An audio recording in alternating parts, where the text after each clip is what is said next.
Hello guys, welcome to get Telugu ME. నిన్న EM first chapter చేశాను, చూడండి. ఇంకా ఏంటంటే మన మెకానికల్ దానికి ఎక్స్ట్రా సిలబస్ ఉన్నాయి చూసారా. B3EE construction and planning and renewable energy sources, ఇవన్నీ మన ఛానల్ అప్లోడ్ చేస్తున్నాను. అంటే దీంతో స్టార్టింగ్ అనమాట. మనకి నాన్ టెక్ ఏవైతే సిలబస్ ఉన్నాయో అది నేను చెప్పడానికి ట్రై చేస్తాను. ఎందుకంటే మనకి టైం కూడా తక్కువ ఉంది, అలాగో ఇది ఎక్కువగా దొరకట్లేదు కాబట్టి నేను ట్రై చెప్తాను. Okay, next B3EE basics electrical engineering, B3EE అనమాట. Okay, basic electrical quantities. మనం ఈ చాప్టర్ తెలుసుకోవాలంటే ఇంట్లో కొన్ని టర్మ్స్ అనేవి తెలుసుకోవాలి. ఆ టర్మ్స్ ఏంటో చూద్దాం. Electric charge Q, flow of electrons, దీనికి యూనిట్ వచ్చేసి కూలమ్స్ అనమాట. Electric current, rate of flow of charge, SI unit వచ్చేసరికి ampere. Rate of flow of charge అంటే I=Q/T అనమాట. అంటే ఒక ఒక సెకండ్కి ఎంత, అంటే ఎంత టైంకి ఎన్ని ఫ్లో ఆఫ్ ఎలక్ట్రాన్స్ అనేది జరుగుతున్నాయి, అదే ఎలక్ట్రాన్స్ అనేది ఎన్ని ఫ్లో అవుతున్నాయి అని చెప్పేసి కరెంట్ అనమాట. I=Q/T. Voltage, electrical potential difference that causes current flow. ఇప్పుడు మనం నార్మల్గా హీట్ అనుకుంటే, హీట్లో ఏంటి, క్యూ అంటే హీట్, ఎలక్ట్రిక్ ఛార్జ్ కింద. మనకి పొటెన్షియల్ వోల్టేజ్ అంటే ఇప్పుడు హై టెంపరేచర్, లో టెంపరేచర్ మన హీట్లో ఎలా ఉంటుందో దీంట్లో హై ఎలక్ట్రాన్, లో ఎలక్ట్రాన్ ఫ్లో ఉంటుంది అనమాట. వాటి హై నుంచి లోకి వచ్చే ఎలక్ట్రికల్ పొటెన్షియల్ డిఫరెన్స్ దాన్ని మనం వోల్టేజ్ అంటాం అనమాట. వాటి యొక్క డిఫరెన్స్, వాటి యొక్క పొటెన్షియల్ డిఫరెన్స్ దాన్ని మనం కరెంట్ ఫ్లో అంటాం, వోల్టేజ్ అంటాం. ఆ ఫ్లో ఆ ఫ్లో వల్ల అప్ టు హై టెంపరేచర్ నుంచి లో టెంపరేచర్కి ఎలా వస్తుందో, హై పొటెన్షియల్ నుంచి లో పొటెన్షియల్కి అలా వస్తుంది అనమాట. Resistance, opposition to current flow, దీనికి యూనిట్స్ వచ్చేసి ఓమ్స్. వోల్టేజ్కి వచ్చేసరికి వోల్టేజ్ యూనిట్స్ అనమాట. రెసిస్టెన్స్కి వచ్చేసరికి ohms. Opposition to current flow, ఇప్పుడు కరెంట్ అనేది ఫ్లో అవుతుంటే దాన్ని అపోజ్ చేయడానికి, అంటే ఆ కరెంట్ ఫ్లోని ఆపడానికి ట్రై చేసేది ఈ రెసిస్టెన్స్ అనమాట. మనకి మెటల్స్లోని లో రెసిస్టెన్స్ అనేది ఉంటుంది, హై ఎలక్ట్రికల్ కండక్టివిటీ, అంటే హైగా ఫ్లో ఆఫ్ ఎలక్ట్రాన్స్ అనేది వెళ్ళే తత్వం అనేది ఎక్కువ ఉంటుంది. లో రెసిస్టెన్స్ అనేది తక్కువ ఉంటుంది. అది ఇన్సులేటర్స్లోని non metals are high resistance ఉంటుంది, అంటే వాటిలోని పాస్ అవ్వకపోవచ్చు, అయ్యే ఛాన్స్ కూడా చాలా తక్కువ. అదే లో ఎలక్ట్రికల్ కండక్టివిటీ. రెసిస్టెన్స్ అనేది ఎక్కువ ఉందంటే వాటిని ఎక్కువగా అపోజ్ చేస్తుంది ఫ్లో ఆఫ్ ఎలక్ట్రాన్స్. దీంట్లో మెయిన్ కాన్సెప్ట్ అంటే ఇదేనమాట, Ohm's law. At constant temperature, current through a conductor is directly proportional to voltage applied across it.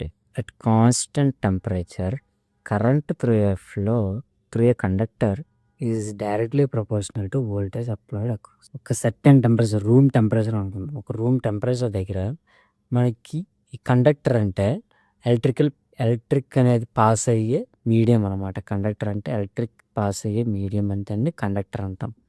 దాంట్లో ఏంటంటే కరెంట్ ఎంత మనకి వెళ్తుందో దానికి ఈ డైరెక్ట్లీ ప్రపోర్షనల్. కరెంట్ అయితే ఎంత వెళ్తుందో వోల్టేజ్ కూడా అంతే వెళ్తుంది అనమాట. V is directly proportional to I. Okay, V is directly proportional to I.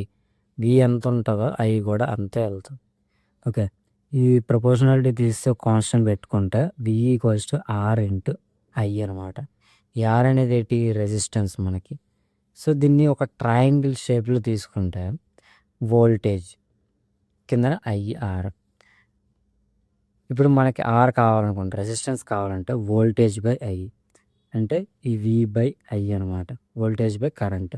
అదే V కావాలనుకుంటే I/R మనం చేసింది. I కావాలనుకుంటే V/R. ఇది గుర్తించు. ఓమ్స్లో అంటే ఏంటి అంటే కాన్స్టెంట్ టెంపరేచర్, ఏదైనా ఒక టెంపరేచర్ దగ్గర కరెంట్ అనేది డైరెక్ట్లీ ప్రపోర్షనల్ టు వోల్టేజ్. ఓమ్స్లో అంటే at constant temperature. Current is directly proportional to voltage in a conductor. Note, it is only valid for metallic conductors only. మనకి మెటల్ కండక్టర్స్ ఏవైతే ఉన్నాయో వాటికి మాత్రమే ఇది యూజ్ చేయగలం. It is not valid for non linear devices diodes which changes it's physical dimensions. ఇప్పుడు diodes అంటే ఏం లేదు. ఇప్పుడు మనకి ఒక మీడియం పెట్టేసి దాంట్లో క్యాథోడ్ యానోడ్ పెడితే ఎలక్ట్రాన్స్ అనేది మూవ్ అవుతూ దీని యొక్క సైజ్ అనేది తగ్గుతూ ఉంటుంది కదా. మన దాంట్లోని ఎలక్ట్రోమెషనింగ్ సేమ్ అలాగా వాటిలోని అంటే మన యొక్క ఈ సైజ్ అనేది చేంజ్ అవుతుంది. దీని సైజ్ అనేది పెరుగుతుంది, దీని సైజ్ అనేది తగ్గుతుంది. అలా తగ్గే అంటే ఏదైతే ఫిజికల్ చేంజ్ ఉంటుందో దానికి మాత్రం ఈ ఓమ్స్ లా అనేది పనిచేయదు. Okay, next electric power. P equals to voltage into current. Equals to I²R. ఈ V ప్లేస్లోనే మనం ఈ ఫార్ములా వేసుకుంటే V ప్లేస్లో ఏంటి RI వేసుకుంటే I²R అవుతుంది. అదే ప్లేస్లోని I ప్లేస్లోని మనకు V/R వేసుకున్నాం అనుకుంటా, V/R V²/R అవుతుంది. ఎలక్ట్రిక్ పవర్ అంటే ఏంటి? ఎలక్ట్రిక్ పవర్ అంటే P equals to V into I అంటే product of voltage and current. దీనికి వచ్చేసి unit what. Electrical energy E equals to power into time. Electrical power వేరు, ఎలక్ట్రికల్ ఎనర్జీ వేరు, ఈ రెండు వేరే అన్నమాట. ఓకే, ఎలక్ట్రికల్ ఎనర్జీ అంటే పవర్ ఇంటూ టైమ్. దీనికి యూనిట్ వచ్చేసరికి కిలోవాట్ అవర్ అనమాట. Energy meter measures energy not power. మనకి ఇంటి దగ్గర వాడే ఇప్పుడు కరెంట్ మనకి మీటర్ ఉంటుంది చూసారా, మనకి ఇంట్లో కరెంట్ వాడేదానికి ఒక బయటన ఒక మీటర్ పెడుతూ ఉంటారు. ఆ మీటర్ అనేది ఏంటి క్యాలిక్యులేట్ చేస్తుంది, ఎనర్జీ ఎంత కన్జ్యూమ్ అయ్యింది అనే దానికి క్యాలిక్యులేట్ చేస్తుంది, పవర్ మాత్రం క్యాలిక్యులేట్ చేయదు. ఓకేనా. DC సర్క్యూట్ ఎలిమెంట్స్ చూద్దాం. Ideal voltage source, ideal current source. DC అంటే డైరెక్ట్ కరెంట్ అనమాట. టైంతో చేంజ్ లేకుంటే ఈ ఎంత వచ్చిందో అంతే కాన్స్టెంట్గా ఉంటూ ఉంటుంది. టైంతో చేంజ్ ఏం లేకుంటే ఎంత ఉందో అంతే వెళ్తూ ఉంటుంది, ఎంత పంపించో అంతే అలా డైరెక్ట్ కరెంట్ అవుతూనే ఉంటుంది. దాంట్లో ఏంటంటే రెండు కేసెస్, ఐడియల్ కేసెస్, ఇవి ఎప్పటికి అవ్వవు కానీ ఒకవేళ అయితే ఎలా ఉంటుంది అని చెప్పేసి కేసెస్ అనమాట. Ideal voltage source maintain constant voltage అంటే మనకు వోల్టేజ్ అంటే ఏంటని చెప్పుకున్నాం, potential difference it causes flow of current. మనకి ఎక్కువ కాన్స్టెంట్ వోల్టేజ్ ఉంచుతుంది. అలా ఉంచడం వల్ల ఫ్లో అంటే మన కరెంట్ ఫ్లో అనేది ఎక్కువ ఉంటుంది. అప్పుడు ఏంటి, రెసిస్టెన్స్ అనేది జీరోలో ఉంటుంది అనమాట. వోల్టేజ్ కాన్స్టెంట్గా ఉండడం అంటే మనకి ఫ్లో ఆఫ్ కరెంట్ అనేది ఎక్కువ ఉంటుంది, దాంట్లో రెసిస్టెన్స్ అనేది తక్కువ. Ideal current source maintains constant current, internal resistance infinity. మనకి కరెంట్ అంటే ఏంటి, ఫ్లో ఆఫ్ కరెంట్ అంటే ఇప్పుడు ఫ్లో ఆఫ్ కరెంట్ అంటే మనకి ఎంతైనా కరెంట్ అనేది ఒకటే కాన్స్టెంట్లో పెరగదు తగ్గదు, అంటే ఒకటే కాన్స్టెంట్గా ఉంటుంది. దాంట్లో ఇంటర్నల్ కాన్స్టెంట్గా అవుతుందంటే అర్థం ఏంటి, దాంట్లో రెసిస్టెన్స్ అనేది ఎక్కువగా యాక్ట్ అవుతుంది అని అర్థం. దాన్ని ఇంటర్నల్ రెసిస్టెన్స్ అనేది ఇన్ఫినిటీలో ఉంటుంది. ఇప్పుడు Kirchhoff's current law, current law and voltage law, ఈ రెండు మనకి ఎగ్జామ్లోనే అడుగుతారు, చూసుకోండి. రెండు వేరే. Kirchhoff's current law KCL, Kirchhoff's voltage law KVL. Kirchhoff's current law అంటే at any point, at any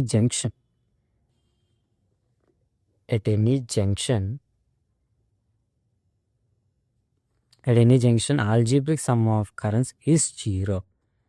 ఇప్పుడు మనకి కరెంట్ అనేది ఒక్కొక్క దాంట్లో ఒక్కొక్కలా ఉంటుంది అన్నమాట.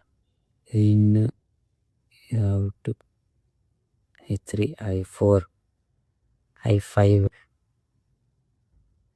I6, I7, I8 అని ఉంటాయి. ఆల్జీబ్రిక్ సమ్ ఆఫ్ కరెంట్స్ అంటే లోపలికి వచ్చేదాన్ని నెగిటివ్‌గా తీసుకుంటే, లోపలికి వచ్చేదాన్ని పాజిటివ్‌గా తీసుకొని, బయటికి వెళ్ళేదాన్ని నెగిటివ్‌గా తీసుకుంటే, ఇక్కడ ఈ జంక్షన్ దగ్గరికి మనకి ఈ జంక్షన్ దగ్గరికి ఆల్జీబ్రిక్ సమ్ అంటే వీటన్నిటిని సమ్ చేస్తే ఈక్వల్స్ టు 0 వచ్చేది కిర్చాఫ్ కరెంట్ లా అనమాట. వీటిలన్నిటిని సమ్ చేస్తే ఈక్వల్స్ టు 0 వస్తే దాన్ని కరెంట్ లా అంటాం. I1 ఏంటి బయటికి వెళ్తుంది, సో నెగిటివ్. I2 లోపలికి వస్తుంది, I+I2. I3 negative. I4 negative. I5 positive. ఇలాగా మనకి ఇవన్నిటిని ప్లస్ చేసుకొని ఈక్వల్స్ టు 0 చేసుకుంటే దాన్నే కిర్చాఫ్ లా అంటాం. దాన్ని కిర్చాఫ్స్ కరెంట్ లా అంటాం. అంటే కరెంట్స్ అనేవి ఏవి ఉన్నాయి అవన్నీ ఎడిషన్ చేసుకుంటాం. It is based on conservation of charge. మనం కరెంట్ అంటే ఏంటనుకున్నాం, rate of charge.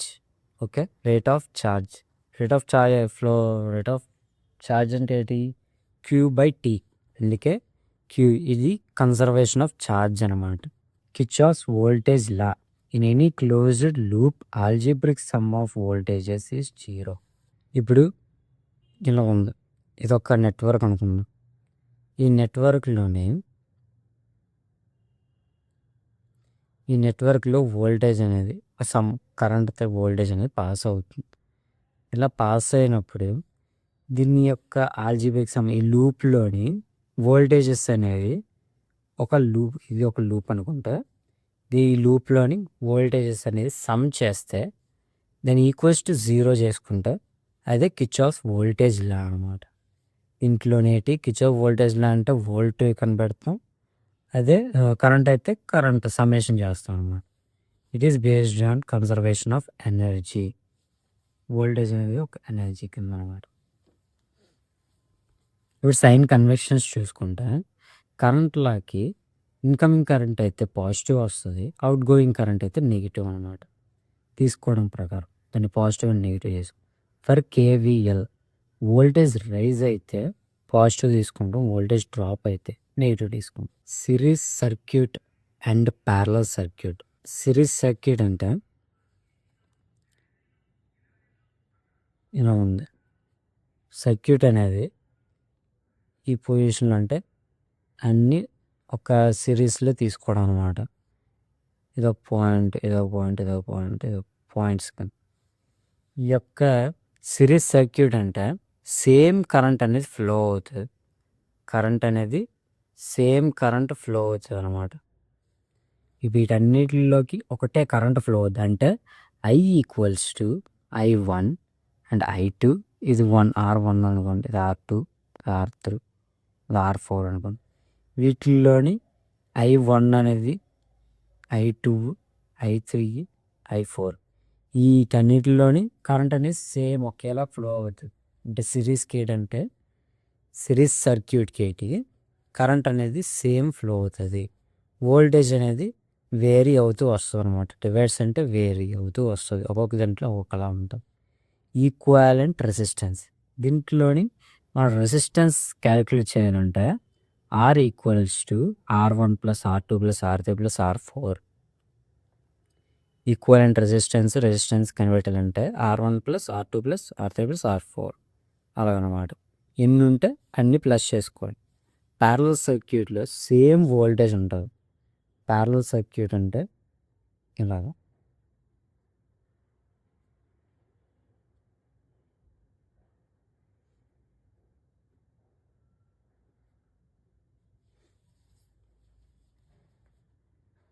R1, R2, R3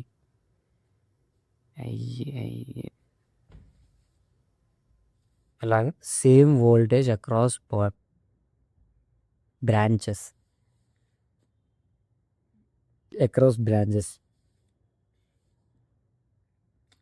వీటన్నిటిలోని voltage అనేది సేమ్ ఉంటుంది. అనమాట. Same voltage across boundaries, across branches. Voltage అనేది సేమ్. కరెంట్ అనేది ఒక్కొక్క దానికి ఒక్కొక్కలా వేరీ అవుతూ ఉంటుంది. ఎందుకంటే ఇక్కడ ఒక కరెంట్ రావచ్చు, ఇక్కడ ఒక కరెంట్ కింద వెళ్తుంది అనమాట. Equivalent resistance. వీటిల్లోని ఈ రెసిస్టెన్స్ కనిపెట్టాలంటే దాని యొక్క ఈక్వలెంట్ రెసిస్టెన్స్ కనిపెట్టాలంటే 1/R equivalent equals to 1/R1 plus 1/R2 plus 1/R3 ఎన్ని ఉంటే అన్నీ సమ్మేషన్ చేసుకోవాలి. 1/, వేసుకోవాలి అనమాట. సిరీస్ అంటే కరెంట్ అనేది, సిరీస్ అంటే కరెంట్ ఎస్ఐ కింద గుర్తెట్టుకోండి. యూనిట్ అంటే ఎస్ఐ యూనిట్ ఎలాగో సిరీస్ సర్క్యూట్కి అయ్యేలాగనమాట. మీకు షార్ట్ కట్ గుర్తెట్టుకోండి అని చెప్తున్నాను. సిరీస్ ఎలాగో ఎస్ఐ యూనిట్ అంటే ఎలా ఉంటుంది మనకి standard units, standard international units అలాంటిది. ఎస్ఐ అనేది ఎస్ఐ సిరీస్ సర్క్యూట్కి కరెంట్ అనమాట. Parallel PV is equals to MRT మనకి ఫార్ములా పెట్టి పిఈవి వోల్టేజ్ ఈక్వల్ అనమాట. దీంట్లో రెసిస్టెన్స్ ఎలా ఉంటుంది అన్ని సమ్మేషన్, దీంట్లో నేటి 1/, అనమాట. 1/. ఓకే, ఇవన్నీ ఎందుకు చెప్తున్నానంటే మనకి ఏ కాన్సెప్ట్ నుంచి ఎలా అయినా ఇవ్వచ్చు అనమాట. మనకి గేట్కి అయితే కొన్ని స్పెసిఫిక్ ఉంటుంది, మళ్ళీ వేరే బ్రాంచ్ వేరే వీటికి అయితే కొన్ని స్పెసిఫిక్గా ఉంటాయి. కానీ హెచ్పిసిఎల్కి వచ్చేసరికి ప్రతి చాప్టర్లో ప్రతి ఒక్క టాపిక్ నుంచి వెరీ మైన్యూట్, అంటే అది మనకి తెలియకపోయినా వాడు ఇచ్చే ఛాన్సెస్ అనేవి ఎక్కువ అనమాట. సో అందుకే ప్రతి ఒక్క టాపిక్ అనేది చెప్పడానికి ట్రై చేస్తుంది. ఓకే, నెక్స్ట్ మనకి మెష్ అండ్ నోడల్ అనాలిసిస్. మనకి డీసీ సర్క్యూట్స్లోని ఈ మెష్ అండ్ నోడల్ అనాలిసిస్ అంటే ఏంటో తెలుసుకున్నాయి. Why do we need mesh and nodal analysis for complex DC circuits? అంటే సార్ ఇప్పుడు why do we need mesh and nodal analysis for complex DC circuits? Ohm's law for complex DC circuits అంటే ఇలా circuits అనేవి ఉన్నాయి మనకి, various resistance తోటి, ఇలా resistance తోటి ఎక్కువ కాంప్లెక్స్ డీసీ సర్క్యూట్స్ అనేవి ఫామ్. అంటే ఈ కాంప్లెక్స్ డీసీ సర్క్యూట్స్కి మనం కరెంటు, వోల్టేజ్ ఇవన్నీ క్యాలిక్యులేట్ చేయాలంటే కొంచెం కష్టం అన్నమాట. ఇది ఓమ్స్ లా ప్రకారం. Ohm's law alone is not sufficient, we need systematic methods. మనకి ఇక ఓమ్స్ లా అనేది, ఓమ్స్ లా అంటే వి వస్తాయి. ఆ ఓమ్స్ లా ఒక్కదానితోటే మనకి ఈ కాంప్లెక్స్ డీసీ సర్క్యూట్స్కి కరెంట్ ఎంత వెళ్తుంది, వోల్టేజ్ ఎంత వెళ్తుంది అనేది, మనకి రెసిస్టెన్స్ ఎంత ఉంది అని చెప్పేసి తెలియదు అనమాట ఎక్కువ. సో దానికోసం అనేసి మెష్ అండ్ నోడల్ అనాలిసిస్ అనేది యూజ్ చేస్తాం. Okay, mesh analysis loop current method అనమాట. మెష్ అనాలిసిస్ అనేది ఏంటంటే లూప్ కరెంట్ మెథడ్. ఇప్పుడు మనకి లూప్ అనేది ఎక్కడ యూజ్ చేస్తాం అంటే, లూప్ అంటే ఎక్కడ నార్మల్గా మనకి కిర్చాఫ్ వోల్టేజ్ లా ప్రకారం లూప్ అనేది వోల్టేజ్కి సంబంధించింది. కానీ ఇక్కడ ఏంటి లూప్ కరెంట్ మెథడ్ అంటున్నారంటే మన ఈ లూప్ బట్టి కరెంట్ ఎంత అనేది పాస్ అవుతుంది అనేది ఈ మెష్ అనాలిసిస్ అనమాట. It is the method where loop currents are assumed and KVL is applied to each mesh. Note, it is only for planar circuits. Planar circuits ante steps for mesh analysis. Identify independent meshes. Assign mesh currents usually clockwise. Apply KVL to each. Identify independent meshes. Assign mesh currents usually clockwise. Apply KVL to each mesh. Solve simultaneous equations. Okay, mesh analysis ఎలా చేయాలో చూద్దాం. Identify independent meshes అంటే ఏం లేదు, ఒక loop run అవడానికి ఒక circuit ఎలా ఫామ్ అవుద్ది అని చెప్పేసి మెష్ అని అంటారు అనమాట. అంటే మెష్ అంటే ఇప్పుడు కరెంట్ అనేది ఇలాగ వెళ్తుంది, ఇక్కడ కరెంట్ మిస్ అవుతుంది, అంటే కరెంట్ అటు సైడ్ కూడా పాస్ అవుతుంది, ఇక్కడ ఇటు సైడ్ కూడా పాస్ అవుతుంది. మళ్ళీ రిటర్న్ వచ్చి ఎంత షార్ట్ రెసిస్టెన్స్ ఒకదానికి ఎంత ఉంటుంది, అది ఇలా ఒక మెష్ అనమాట. ఇది ఇక్కడ నుంచి కరెంట్ అనేది పాస్ అవుతుంది, మళ్ళీ ఇక్కడికి వస్తుంది అనమాట. ఇదొక సెకండ్ కరెంట్, అంటే second mesh. Apply mesh currents usually clock wise. ఇప్పుడు మనకి కరెంట్ ఇలా పాస్ అవుతుందన్నమాట. అంటే పాస్ అవుతుందంటే పాజిటివ్ నుంచి నెగిటివ్కి వెళ్తుంది. ప్లస్ ఫస్ట్ మనం తీసుకోవాల్సింది ఇలాగే తీసుకున్నాం అనమాట. ప్లస్ మైనస్, దాని తర్వాత ప్లస్ మైనస్ ఈ యొక్క రెసిస్టెన్స్, దాని తర్వాత కరెంట్ ఇలా వెళ్తుంది కాబట్టి ప్లస్ మైనస్ ఇలా వస్తుంది కాబట్టి ప్లస్ మైనస్. మనకి బ్యాటరీకి ఏంటి లాంగ్ ఉండేదానికి ప్లస్, షార్ట్గా ఉండేదానికి మైనస్ అనమాట. ఇది ఒక R1 resistance, R2 resistance, R3 resistance, R4 resistance. Apply KVL to each mesh. మనకి KVL అంటే ఏంటి? Summation of voltages in a loop equals to 0 అనమాట. ఇప్పుడు ఈ ఫస్ట్ లూప్కి మనకి వోల్టేజ్ అప్లై చేయాలి. వోల్టేజ్ అంటే ఏంటి? IR. I అంటే ఈ కరెంట్ ఎంత పాస్ అవుతుందో అంత అనమాట. ఈ ఫస్ట్ దానికి I1 అనుకుందాం, ఈ సెకండ్ దానికి I2, ఇది I2, ఇది I3, ఇది I3, ఇది I4 అనుకుందాం. మనకి పాస్ ఇలాగ అవుతుంది అనమాట. I1 ఇంటూ ఇక్కడ రెసిస్టెన్స్ ఎంత ఉంది? R1. ఇది పాజిటివ్ నుంచి నెగిటివ్కి వెళ్తుంది. పాజిటివ్ నుంచి నెగిటివ్కి వెళ్ళినప్పుడు నెగిటివ్ తీసుకుంటాం. అదే నెగిటివ్ నుంచి పాజిటివ్కి వెళ్తే పాజిటివ్ తీసుకుంటాం. అంటే ఇదేంటి? మైనస్ అనమాట. పాజిటివ్ నుంచి నెగిటివ్కి వెళ్తుంది కాబట్టి ఇక్కడ కరెంట్ ఇది ఒక్క లూప్ ఫస్ట్ చూసుకుంటున్నాం కాబట్టి సెకండ్ ఏముంది ఇక్కడ? R4 resistance, I4 current. ఇది పాజిటివ్ నుంచి నెగిటివ్కి వెళ్తుంది. I4 R4. ఇక్కడ మనకి ఈ R4 రెసిస్టెన్స్, I కరెంట్, ఈ రెసిస్టెన్స్ అనేది ఫస్ట్ లూప్కి కనెక్ట్ అయ్యింది, సెకండ్ లూప్కి కనెక్ట్ అయ్యింది. సో సెకండ్ లూప్ది కూడా మనకి ఎలా కరెంట్ అనేది వస్తుందో అది కూడా రాసుకోవాలన్నమాట. సో ఇక్కడ సెకండ్ లూప్లో ఎలా వస్తుంది? దానికి I ప్లస్ ఏదైతే కామన్గా ఉందో అది మాత్రం రాసుకోవాలి. మైనస్ నుంచి పాజిటివ్కి వస్తుంది. Plus I4 R4 equals to 0. ఇది ఫస్ట్ లూప్కి. అలాగే సెకండ్ లూప్ కూడా రాసుకోవాలన్నమాట. ఇక్కడ నుంచి I2 R2 పాజిటివ్ నుంచి నెగిటివ్కి వెళ్తుంది, minus I2 R2.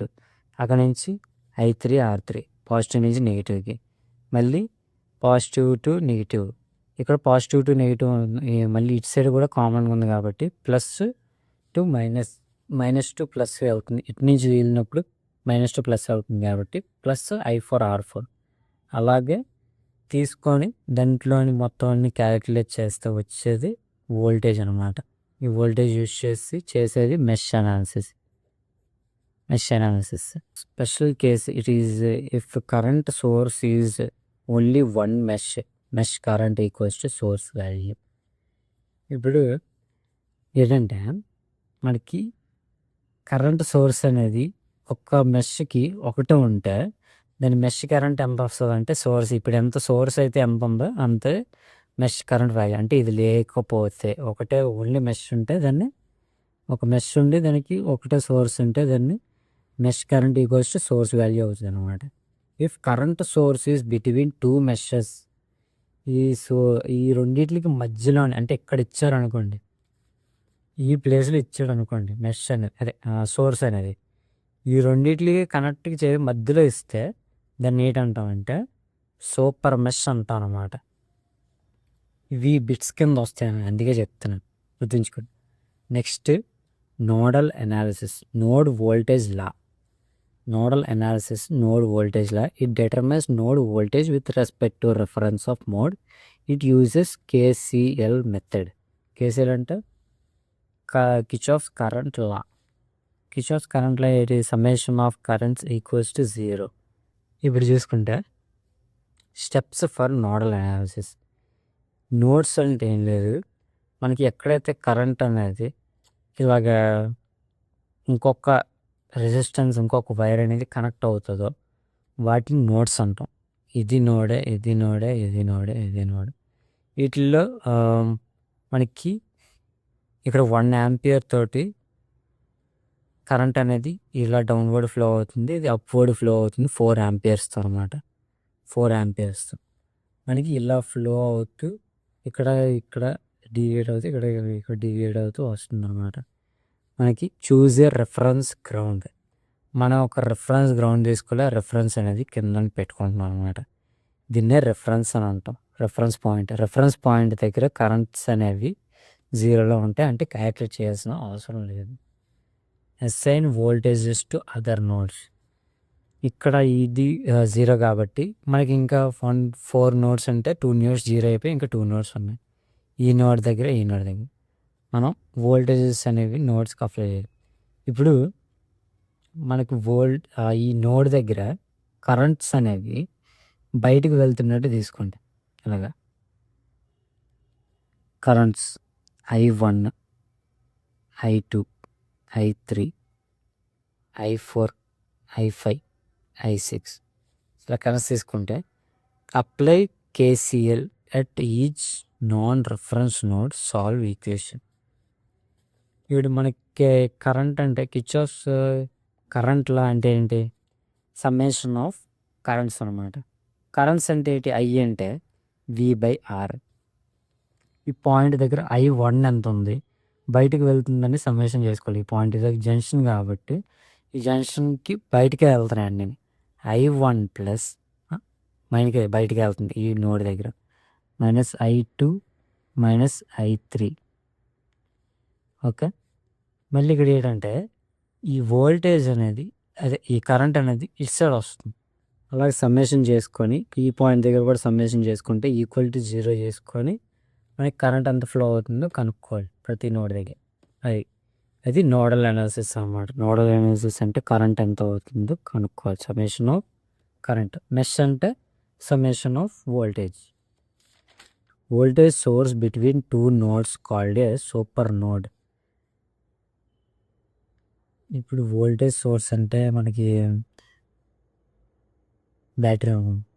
Battery voltage source కింద తీసుకుంది. ఈ బ్యాటరీ అనేది 2 నోడ్స్ మధ్యలో ఉంటే దాన్ని సూపర్ నోడ్ అంటాం అనమాట. Super node is a dual of super mesh.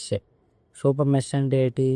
మనకి 2 మెషెస్ మధ్యలోని సోర్స్ అనేది ఉంటే దాన్ని సూపర్ మెష్ అంటాం. అదే 2 నోడ్స్ మధ్యలోని వోల్టేజ్ సోర్స్ ఉంటే దాన్ని సూపర్ నోడ్ అంటాం. ఇక్కడ సూపర్ నోడ్ అంటే ఏంటి? డ్యూయల్ ఆఫ్ సూపర్ మెష్ అంటే 2 టైమ్స్ ఆఫ్ సూపర్ మెష్ కింద అనమాట.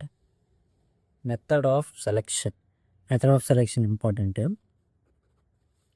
మోర్ కరెంట్ సోర్సెస్ అనేవి ఎక్కువ ఉంటే అప్పుడు నోడల్ అనాలిసిస్ యూస్ చేస్తాం. అదే వోల్టేజ్ సోర్సెస్ అనేవి ఎక్కువ ఉంటే మెష్ అనాలిసిస్ అనేది యూస్ చేస్తాం. ఓకే, ఇక్కడతో చాప్టర్ అనేది క్లోజ్ అయిపోయింది. Next chapter next video. Okay, ఏమైనా డౌట్ ఉంటే కమెంట్స్ చేయండి, నేను రిప్లై ఇస్తాను. ఏమైనా కావాలనుకున్నాను పెట్టండి, నేను రిప్లై ఇస్తాను. చేయడానికి కూడా ట్రై చేస్తాను. That's it. Thank you.